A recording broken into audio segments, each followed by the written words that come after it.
राष्ट्रवादीचे खासदार पंतप्रधान मोदीजी यांना भेटायला जात आहे आज, काय सांगा?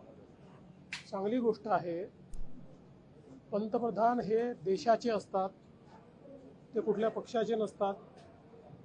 त्यांना भेटायला जाणं यामध्ये काही वावगं आहे असं मला वाटत नाही. मी देखील मुख्यमंत्री आहे. अनेक विरोधी पक्षाचे लोक मला भेटत असतात, त्यांची कामं सांगत असतात. त्यामुळे मला असं वाटतं की कुठल्याही वेगळ्या दृष्टीने याच्याकडे पाहण्याचं कारण नाही आहे. ते त्या ठिकाणी गेले आहेत, ही अतिशय किंवा जाणार असतील तर अतिशय चांगली गोष्ट. बिलांना समर्थन देण्याची तयारी आहे का? काही जे संभाजीनगरमध्ये काय सगळे नेते पण आंदोलनाचे नेतृत्व हे संभाजीनगरमध्ये येत आहे.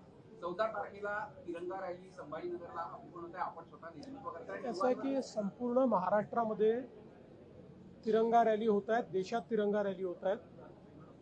15 ऑगस्ट भारतीय स्वातंत्र्य दिन आणि काल झालेलं 9 ऑगस्ट करो या मरो भारत छोडो या सप्ताहामध्ये संपूर्ण देशात आपल्या तिरंगा रॅलीच्या माध्यमातून देशप्रेमाचं वातावरण तयार झालं पाहिजे, या दृष्टीनं या रॅलीज काढलेल्या आहेत.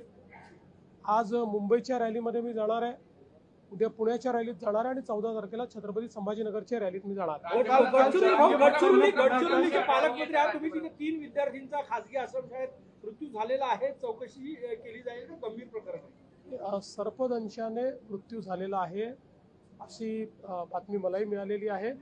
या संदर्भात अधिकची माहिती मी मागितलेली.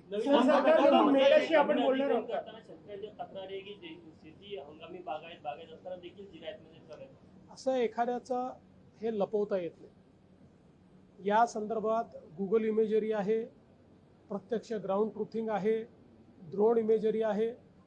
कोणाचं सुटलं असेल तर ते इन्क्लूड होईल. कोणी जर त्या ठिकाणी अनावश्यक क्लेम करत असेल तर मात्र त्या संदर्भात भरपूर पुरावे असल्यामुळे त्या पुराव्यांच्या आधारावरच निर्णय घेतला जातो. काफी हंगामा हो रहा है, कांग्रेस ने उसे एंटी क्रिश्चियन बताया. देखिए, FCRA के ऊपर बिल लाने का कारण यही है कि लगातार इस देश के अंदर FCRA का उपयोग करके कुछ संस्थाएं पैसा ला रही है और उस पैसे का उपयोग देश विरोधी गतिविधियों के लिए किया जा रहा है. जो अच्छा काम करते हैं उनके लिए इस बिल में कोई अड़चन नहीं है, कोई तकलीफ नहीं है. FCRA की प्रोविजन भी रहने वाली है.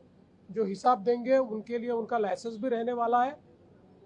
मुझे विश्वास है कि अगर किसी को इसमें कुछ कहना होगा वो संसद में कह सकते हैं.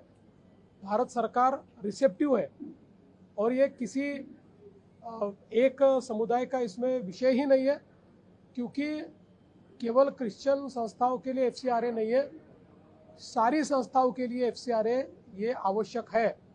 और सारी संस्थाएं किसी भी समाज की हो, जो संस्थाएं जिनको फॉरेन से डोनेशन मिलता है उनको FCRA ये आवश्यक है. अमेरिकेवरनं बरेच स्टेटमेंट येत आहे FCRA वरनं. खरं तर भारताचा अंतर्गत हा सगळा विषय आणि सगळ्या ज्या संस्थांना हे मिळतात त्यावरून हे सगळं FCRA बिल आणणं का गरजेचं आहे या स्टेटमेंटवरूनच लक्षात येतं की अमेरिकेतल्या काही लोकांना FCRAचं अमेंडमेंट बिल येत आहे याची मिरची लागली. याचा अर्थ काय आहे? पण मी पुन्हा एकदा सांगतो की केंद्रातलं सरकार सगळ्यांचं म्हणणं ऐकून घेणारं सरकार आहे. हे कुठल्याही एका समुदायाच्या विरोधात बिलकुल नाही. सगळ्या समुदायांना, कोणालाही कुठल्याही संस्थेला परदेशातनं डोनेशन घ्यायचं असेल तर FCRAची मान्यता घ्यावी.